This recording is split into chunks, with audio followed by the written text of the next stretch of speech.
Okay.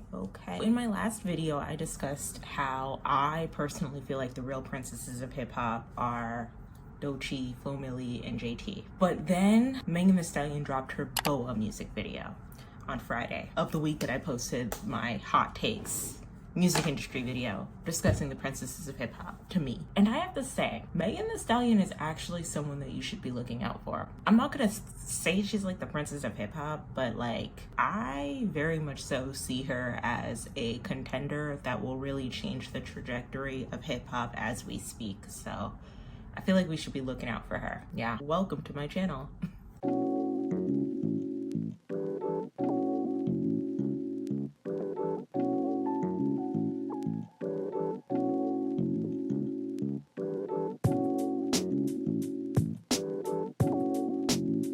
Hello everybody, welcome to my channel. My name is Exis and I think I'm gonna turn this light on. Yeah, it looks a lot better with the vanity light, doesn't it? Yeah, I don't know, I feel a lot brighter and refreshed. My skin is terrible. I need to like get on my skincare routine stat. Like I need my new paycheck so that I can just get on this skincare routine and get started because I am fighting for my life here. It's been like this for the past like 6-7 months or so. So anyway, yeah, all right. So hi, hello, welcome. My name is Exis and this is my channel, Exis Does. If you ask me what I do on this channel, it is somewhere in between what I do, commentary, and my best. And thank you so much for coming back. This video was supposed to be a unpopular opinions video about like stuff just going on in the world, just plain old stuff. But the stuff that I was talking about was like, again, like months old, like 2 months, 3 months old. So instead of doing that, I'm just gonna talk about something that I'm very passionate about, that's very near and dear to my heart. And I will do so with an accompanying plushie, today's weekly plushie. This video will be, isn't he cute? Partner got me this at Target to make me feel better about being jobless, but it's so adorable. It's another Squishmallow. Like I said, I am obsessed with these things. I'm obsessed with their shape. I don't know, it's the oblong shape with the 2 little eyes and the baby smile. It's just, oh, so cute. But this is an adoptable, I believe, and its name is Space Whale, right? So I decided to just give him the name Blue Wellington, and he is so adorable. So he is going to be accompanying me today during this video, where I will talk about how the real jobs nowadays in 2024 are not in the room with us, and we really need to rethink and reanalyze where the job market is going to be going in the next decade or so. Okay, just a little disclaimer, don't know if this is going to be considered a rant or not. I'm just going to be talking about my personal experience, especially about how I got laid off from my job and what I did to kind of cope with it. I know there are millions and millions and millions of Americans facing layoffs, but I think it is something that we do need to talk about, because what I've noticed is with the TikTok ban, right? Because the American government just signed and sworn in an official ban of TikTok from this country, not because they're worried about our data getting leaked to the Chinese government, but mostly because they couldn't buy the company and have some sort of control over what type of media was being fed through that app, right? But more or less just buying the company. You know, people have been on the internet poking fun at these TikTok creators that have gotten some form of TikTok fame, and I've been like, haha, now you have to get a real job, ha. And to that I say, the real jobs aren't in the room with us, sweetheart. Like, you know, they're not here. If they're here, I'd like to know where, because I don't see them, and it's really tough out here. And I think the idea of like the 9 to 5 as we knew it is slowly but surely crumbling. And yeah, we're just gonna get into it and talk in more detail about it with little Mr. Blue Wellington. Yeah, so anyway, like I said earlier, to get this thing started, TikTok ban has happened, or TikTok ban will be happening. It is officially being sworn into office, or a bill has been signed for the ban to be finalized. We don't know when it will officially be off of the US market, but people are speculating that it'll be in the next 4 to 6 months or so. One of the biggest things I've heard about TikTok being banned is like, what are all of these content creators who made it big on TikTok going to do? And the follow-up to that question has always been, they're gonna have to get a real job. And something I notice about the people who say that, who, it's so clearly trying to humble creators who have learned how to crack the code and crack the system where they do not have to work a regular 9-to-5 or go to a 4-year college in order to gain some sort of financial stability. There's this weird idea of humbling a creator, and it's not just when the TikTok ban started. I'd almost compare it to like parasocial relationships as well. When you see like a content creator start from humble beginnings and they seem relatable and approachable, and then they get too successful, their environment starts to change and you notice it. Their outfits start to change and you notice it. The way they look, the way they sound, the way they carry themselves maybe even starts to change a little bit. And then all of a sudden there's this like bitterness, or there's this, contempt towards them, right? It's almost the same in that regard, because you're trying to humble that creator. It's almost like we built you up, and in the same way we can build you up, we're going to take you down a peg. Now you have to suffer like the rest of us and get a regular job. Regular jobs don't exist. They're not in the room with, okay? It's more like regular jobs, if they even do exist. And we'll get into the idea of like picking up multiple jobs and diversifying your income later for a chance at financial stability. I just really want to focus right now on the idea of humbling content creators who won't be able to make a decent living off of just TikTok alone, right? And then we can talk about like who is really trying to drill into their audience about getting real jobs and why they're doing that, right? So like personally for me, TikTok is a lot. I find myself getting very, very addicted to content on TikTok to the point where I don't want to do anything else. I just want to stay in bed all day and watch TikToks for 4 or 5 hours at a time. And that's very dangerous. Before that, there was Instagram though. That was very addictive. And before Instagram, there was Facebook. TikTok for me personally, like it's funny. It's interesting. In some cases, it's educational, but in the same breath that it's educational, it is also horrendously misinformed, and it's also a lot. So for me personally, TikTok just like, there's just too much information coming at me at once. Too many things that I have to be aware of at once. I've talked about this before where I don't like constantly being yelled at about what I should be told to feel, how I should think about things, what my opinion should be. And I feel like TikTok is what Facebook used to be for me, just at a grander scale with random people I don't know. TikTok just has this weird thing about it where people have so many stories and horror stories of what's happened in their life. People are so authentically yet unnecessarily candid about their life and overshare so much to the point where it is just way too much to take in sometimes, and I can't deal with that. Like I already got other stuff going on, can't really deal with that. It also has a lot of information. It has a lot of like think pieces, like short form commentary that I like, but sometimes it's a lot. With that being said, I do feel very bad for the content creators who have made it on TikTok and haven't stretched the awareness of their brand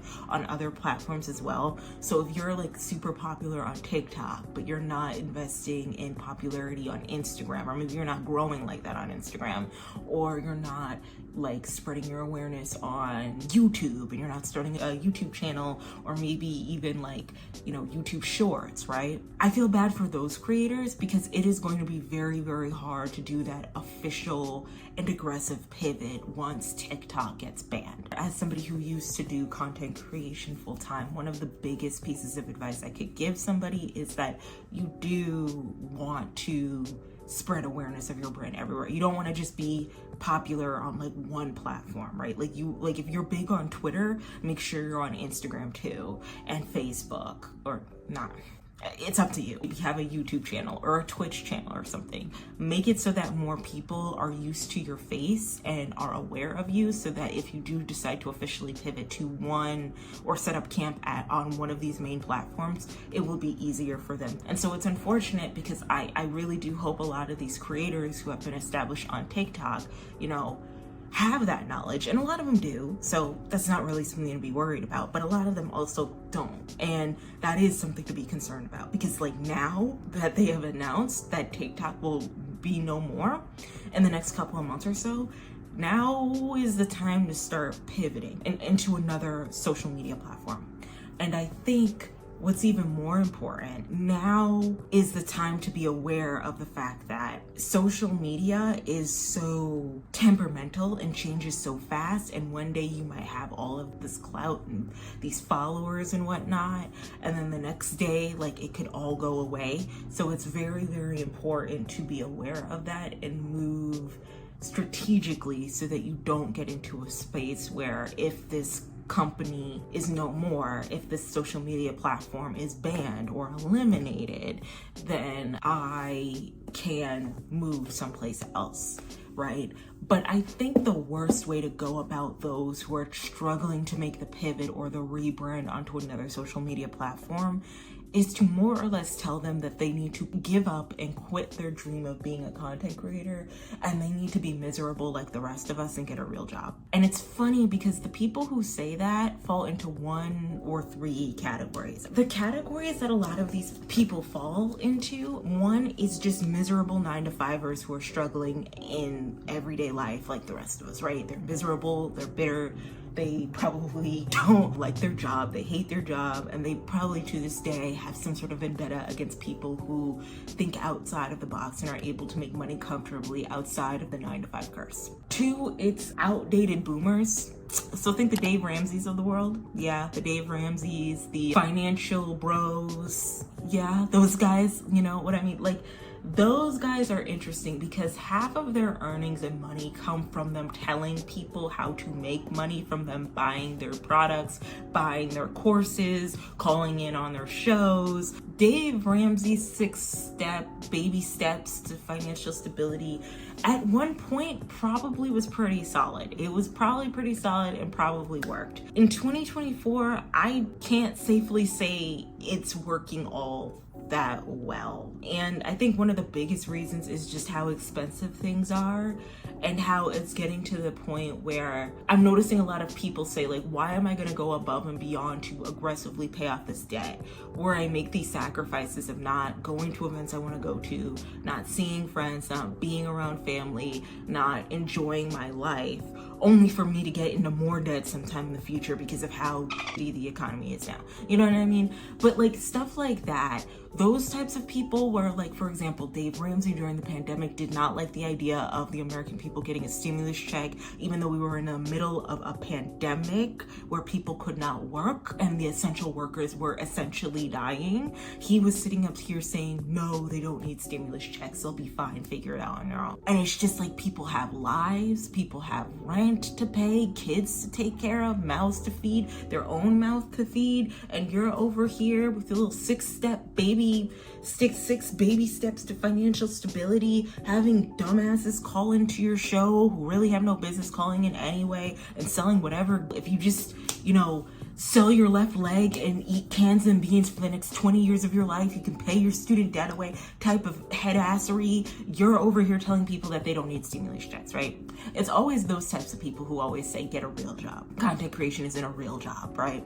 Meanwhile, they are content creators themselves, and they're the ones making money and making their brand off of embarrassing people who aren't financially secure. Again, I'm talking about the call-in show that he does, or just telling people to literally starve themselves and not enjoy the monumental points of their life for the next 5 to 10 years to pay off their debt. Whether that means eating ramen, canned beans, starving yourself, you know, just find a new job and make it work. Like, those types of people are the ones who have something to say about it.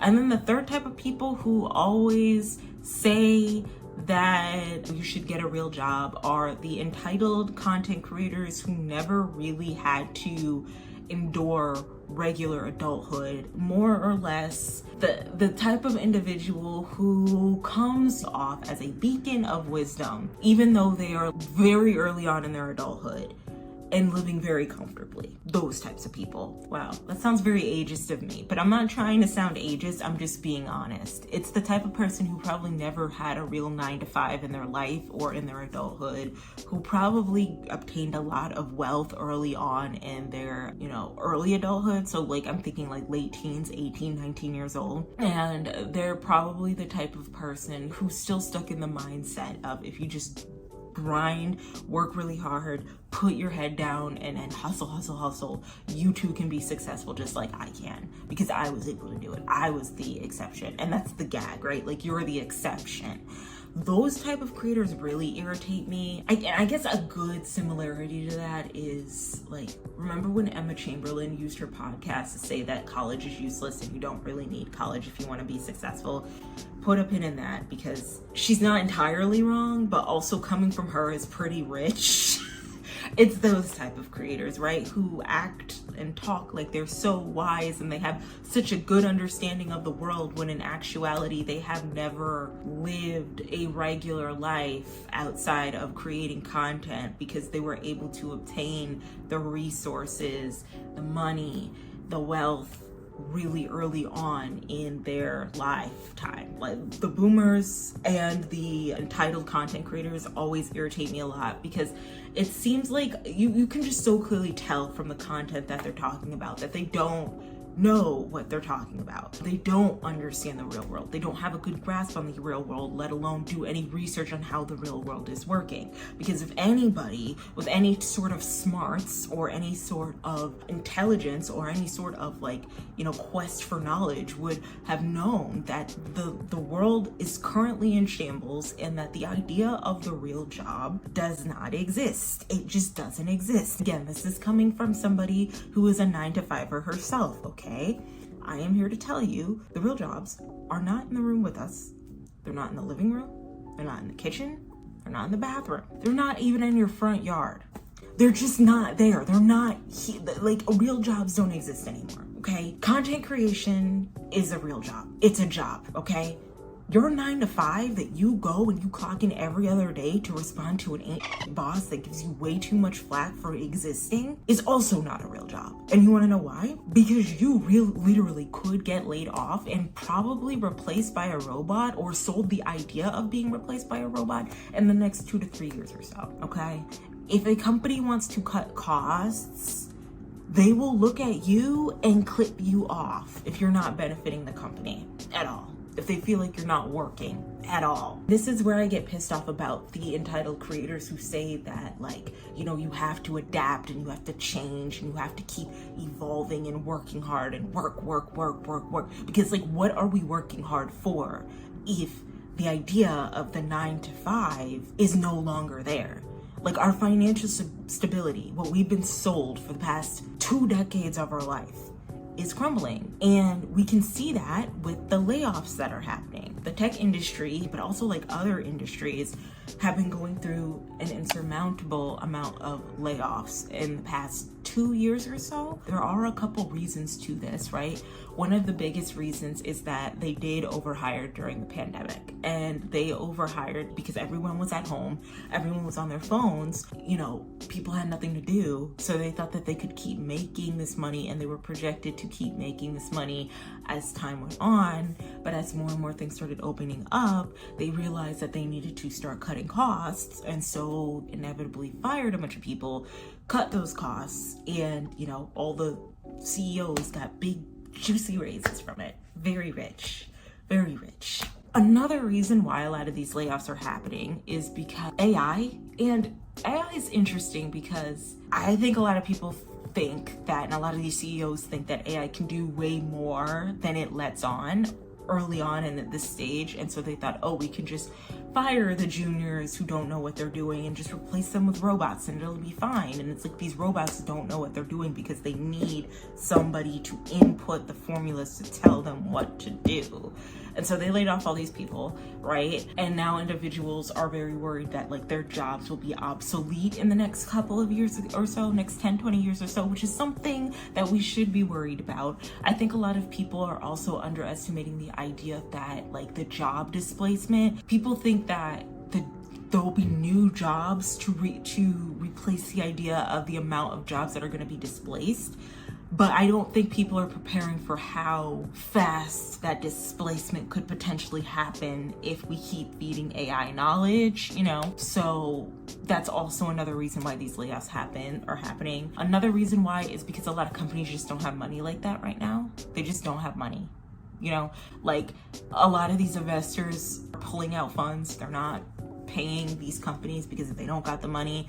And, you know, the economy, as much as the government is going to sit up here and say that we're in the best economy ever and things are good and things are juicy, things are not good, things are not juicy. We are all struggling. If the economy is so good, why do I keep seeing people say that they are struggling to have a job, find a job? People with college degrees, educations, master's degrees, who are more than qualified to do these jobs, still 6, 7, 8, 9, 10, 12 months out of the market. The economy sucks. We're not doing good, okay? Inflation, it is now just as expensive to buy groceries as it is to eat out. Whether you're eating out or buying groceries, you're spending the same amount of money. Now it's just like $30 or $50 just to buy chicken sandwiches, like chicken sandwich ingredients, you know what I mean? Like, things are expensive. Eggs are expensive. They're upcharging us everywhere. People can't really afford to eat anymore, you know?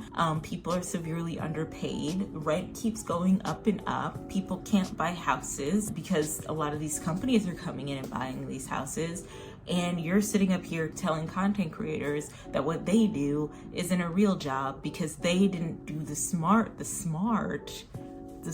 thing and go to college or, you know, work a 9 to 5 while all the 9 to 5s that we know are no more, are ceasing to exist, right? And that just, I don't know, that gags me a little bit. And I'm just a little weirded out by that because, again, a lot of these, you know, financial gurus, financial bros, these entitled creators, they don't really talk about like a solution. The solution that they have provided outside of like getting a real job is to adapt or to just work more. And that leads me to my next point, all right? There's only so much adapting you can do before you have to acknowledge that the way the world works now ain't it. And what I mean by that is it's so easy to make a comment like, just adapt. Like, if your job that you're working, your little administrative assistant job isn't making you enough money, just become a nurse. Just become a software engineer. Just become a welder. You know, those are in-demand jobs. Just do those things. Software engineering is not in demand right now. It is going through a really big like bubble burst right now. Maybe similar to the .com bubble. I don't know. Any techies in here know if the burst tech is going through is similar to the .com bubble? I would really love to know.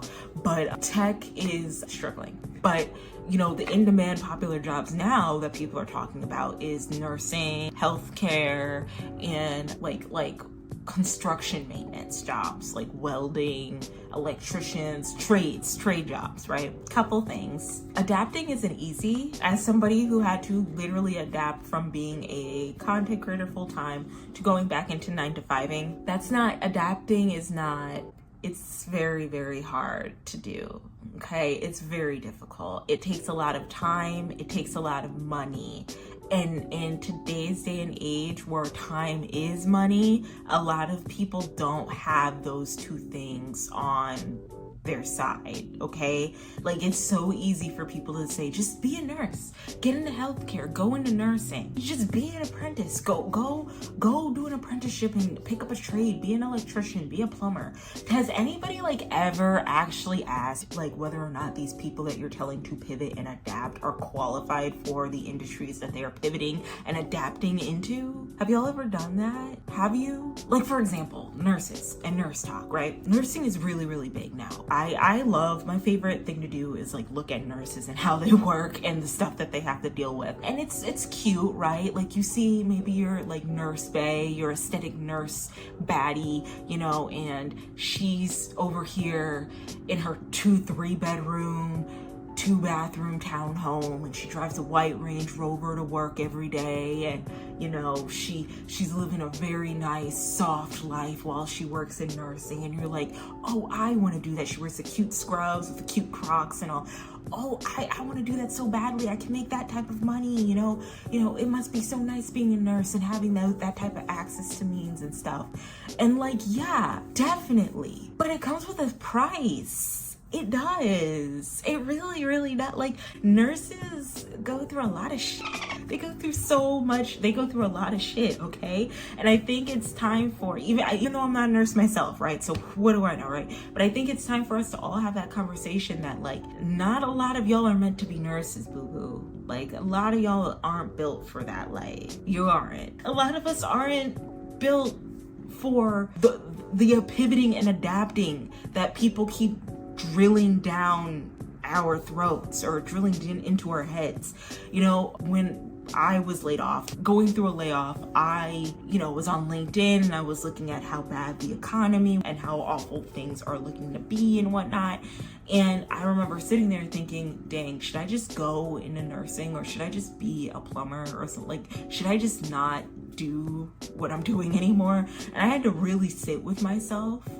And I had to take like 20 steps back. I had to be like, no, whoa, girl, what is going on? Because I was like, you are not built for any sort of trade. You're just not that girl, okay? So just hang it up, and you sure as hell can't be a nurse. What are you talking about, right? Like, a lot of these things, like, adapting takes work and takes time. And like I said, as somebody who had to adapt herself, it is a lot of hard work. It is not easy, especially when you're juggling a full-time job. Stop telling people to adapt. Stop telling people to adapt if their job isn't paying them enough, and if the economy is going to like, that's not the answer. To just change up your whole brand and existence of who you are as a person in order to survive. That ain't it, all right? Another thing I don't like is the idea of us just normalizing hustle and working really, really hard, where we're saying, pick up 4 to 5 jobs. You'll be like, this is just the world we live in. You're just gonna have to work harder. Hard work doesn't equal more money, okay? Working 3 to 4 jobs and damn near risking your life for financial stability means nothing if you literally lose your life working 3 to 4 jobs, obtaining financial stability, right? Like, come on. It is not normal that people have to work their 9 to 5 and then work their 6 to 12 or their 6 to 2 a.m. just to make ends meet. Not just to live a comfortable life, but just to make ends meet. There's something wrong with that, right? We all agree with that, right? We have to. There's something wrong with people having to pick up 2 to 3 jobs, work on the weekends, have no chance at relaxing or stabilizing themselves for the whole week to reset again. Like, we're just working on a hamster wheel, okay? That's not normal. For people to sit up here and say, oh, I'm working 2 jobs and it's not working out. For another person to say, well, it looks like you're gonna have to work 3 to 4 jobs. No, you don't. No, there's something in the water with this economy. When are we gonna be honest with ourselves? Like, stop telling people to work 3 to 4 jobs. No, it's not working. That's not normal, okay? Like, the economy's trash right now, and companies aren't willing to pay people their worth or pay people more money. It's just very unfortunate, because part of me feels like we were low-key lied to when we went to college, and they said, go to college, get a good degree, and you'll get a good job. And already, I remember in high school, my family kind of hounding me for getting like an in-demand job. But even the in-demand jobs aren't making people any money. Like, tech is a very in-demand job, and it's going through a burst as we speak. And it's probably being threatened by ChatGPT as we speak. So it's just like, a lot of people have been sold this lie and fed this snake oil of like going to school in order to obtain a good job. And at one point, yes, going to school did mean that you could get your foot in the door with a company. Not getting a college degree meant that you could not get your foot in the door, that you could not, get a chance at having a stable and comfortable life. At one point it was like that, okay? But I'm just here to say, like, as of recently, there are college grads who are out here, people with like masters, PhDs, who are out here saying like, girl, like, we're not getting work. And it feels like a slap in the face to the people here who went through a lot of college debt, who went through the rigorous 4, 6, 7, 8 years of college, only to be told, hey, sorry, my friend, but like, you still can't get that job. Or that job that you're getting, hey, guess what? You're only gonna get paid like $15 an hour. And $15 an hour wasn't working in 2014 and is sure as hell not going to work in 2024, okay? It's just, people can't afford to live and survive off of $15 an hour. Come on, like, be real. It just kind of sucks, especially like having to experience a layoff for the first time in my life. Have I been fired before? I don't think so. I've always kind of left jobs. I remember working a super toxic job, which would make a really good makeup story time, where I was working for a dental office and they didn't want to pay me unemployment, so they just made my life a living hell until I quit. Do not like those bosses. Those bosses are shitty. But this layoff that I experienced at my other job was very, very heartbreaking because they said I was a good employee. They said that for a junior, I was growing, I was learning, and they felt confident in my abilities. The overarching reason why they laid me off is because there just wasn't any work coming in. What also like really hurt for me during this layoff is that when I kept meeting one-on-one with my lead and I kept meeting one-on-one with my director, they told me that I was doing fine and that they didn't see any layoffs through the pipeline, which now I know, being like a corporate baby 9-to-5er, starting from the bottom with 9-to-5ing again, that anytime someone says that they are not aware of some big pivotal shifts, or there are some big shifts that they're not aware of, that doesn't mean that they're not coming through the pipeline. I also learned that just because you're doing fabulous at your job and you're performing very, very well or better than expected, does not mean that you won't get laid off.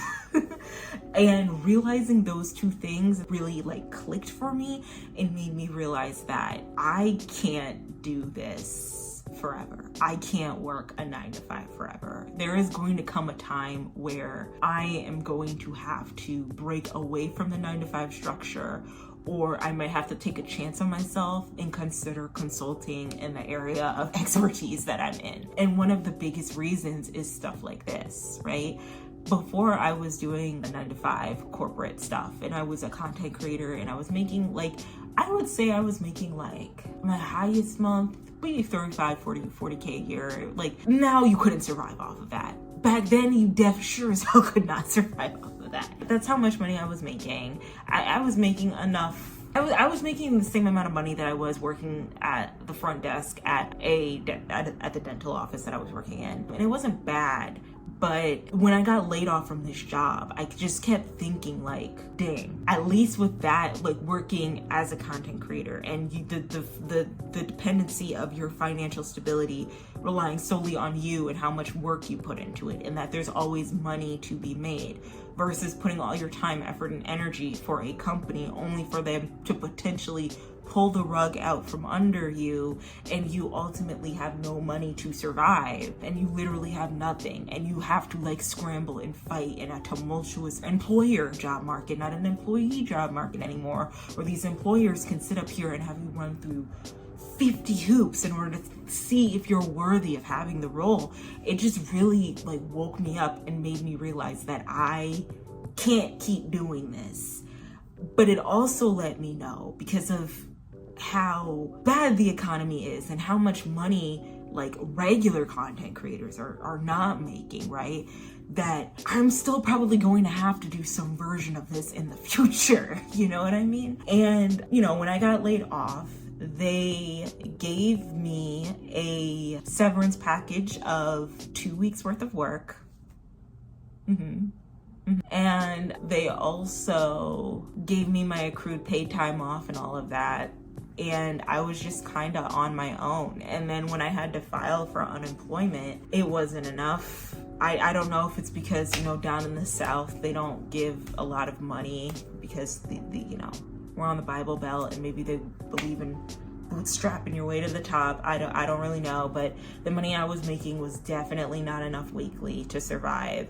And the money that I was making from the money I got from unemployment, like it has a time limit, and they only give you like 9 weeks, 12, 14 weeks of unemployment before time's up. And it's taking people like 6 to 9 to 12 months to almost like a year and a half to find another job, and you're only getting like 3 months or so worth of unemployment. You know what I mean? And it was just like really, really sad, because at some point I freaked out and I was like, damn, at least as a content creator, I had money coming in. There was money to be made. But as somebody who's putting themselves out in the world and literally saying, you know, my money is dependent on this company I work for, and whether or not they see value in me, that's something they always like to say, value. We don't know if we find you valuable or not. We don't know if we find you valuable for this company, if we have any work for you or whatever. That's scary, because literally all the little commentators and people out here are saying, get a real job, work like the rest of us, struggle like the rest of us. Your job can literally be taken away from you in less than an instant. And now you're on your ass somewhere. Like you're literally trying to struggle and fiend and fight for rent and fight for money. And like, not everybody has a car, right? I don't have a car, so I can't go out here and drive Uber. I can't do Postmates. I can't do Instacart. I would love to. Now that I'm no longer unemployed and I finally have work, now things are going to change a little bit. For example, the reason why my bed hasn't been made and there's always like a proxy stuffed animal sitting in the corner of my bedroom and my room just looks empty AF is because I'm going through it. I'm struggling a little bit. I think someone left a comment on my last video and said, this channel is like an uncut gem. Thank you, but it's not intentional. I'm actually going through it. I'm going through a lot of mental health stuff right now for the past like 6 months or so. Even before then, like when I moved here, I was going through a lot of mental health stuff. Hopefully things will change now. Like maybe my bed will actually look like it's made, and who knows, maybe I might have like some decorations over there and more squishmallows and whatnot. But like, I'm also very, very nervous with the new role that I have, because there's a potential that I could just get laid off again. You know, there's a potential that the whole team can just get eliminated because they're just not making the company money, or it's just not feasible to keep that department. And that's like the sad reality of like the 9 to 5. You know, it's cheaper to have contract workers because you don't have to pay them health insurance. You don't have to pay out that for them. So people are going to hire freelancers and contract workers to work on their team. Companies don't want to pay people their worth anymore. They just don't. They never did, but now it's even worse. My industry, I hear people are taking pay cuts, and like, without being like too specific on what I do, I took a little bit of a pay cut, but I'm okay with it because I just know the job market's bad, and that's fine. And I'm realizing that there's so much I need to learn about my role before I feel confident enough in like taking a pay increase. But yeah, it just kind of sucks, you know, having to go through that, having to go through like, okay, how do I make money? What do I do to try and make money? And I think now, going through all I went through during my unemployment episode in my life, I think the next steps for me is to just be so honest with myself and what I want to do. And I know 9 to 5ing is probably not what I see myself doing in the foreseeable future at all. It's just that I kind of want to do this full time. I'm very passionate about it. But unfortunately, as I stated before, I don't think I'd feel comfortable enough doing this full time because content creators aren't even making the money the way they used to anymore. Def Noodles, I don't know if you guys know him, but he used to be like a YouTube drama commentator person or whatever. I didn't even know he was on like a severe decline. I had no idea. Like, it's so bad that he's like it's like the fat white guy. Like, I forgot his name. I'll put the name here. It's like that levels of bad that he's going through, where he's like, I'm struggling, I'm broke, I spent all this money on these things and I can't afford to keep up. I could not be that person. I just couldn't. I could not be the influencer who's sitting up here, or the content creator who's sitting up here flexing, ooh, look at all the money I have. I'm rich, you're broke, blase this, blase that, like all that type of like big talk, showboating, only for like the next 4 to 5 years I end up broke. To the point where I'm literally begging my audience. I'm like literally groveling, like asking people to help, give me money, support me somehow. Like, no. So for that reason, I don't see myself like completely quitting my full-time job. I see myself doing like a version of it, but not like quitting it. Right? Like, whether it be consulting or freelancing or getting really good in my area of expertise, and I just take out a bunch of qualifications and maybe just do like a junior role so that I have money coming in. I just don't see myself quitting full time anymore. And like I said, I have work now, but I also think that I might just have to, you know, work a little part-time job, you know, like at a department store, at the grocery store, like just work something so I have some sort of money coming in. You know what I mean? I've known people who like look down on service workers and I could never see myself working those jobs. And meanwhile, they're like broke out of their mind. Yeah, I don't want to be that type of person. Okay, I don't want to. No, like if it's a matter of I want to pay off my college debt at a certain time, or I want to make enough money, I want to have enough financial stability so that if I do get laid off, I have a nest. You know, I'm okay with doing that. Like, I'm perfectly okay with doing that. But it's just like unfortunate because it's the reality that we're in, where people who are working regular jobs that are supposed to offer some sort of security don't feel secure in it, to the point where they have to pick up more work in order to be stable. So, and again, that's part of the reason why I'm doing content. Anyway. That's the end of my video. I hope it wasn't too heavy. I'm gonna try and be a little bit more positive in my videos because I don't want to come off as like a negative Nancy all the time. But yeah, that's it.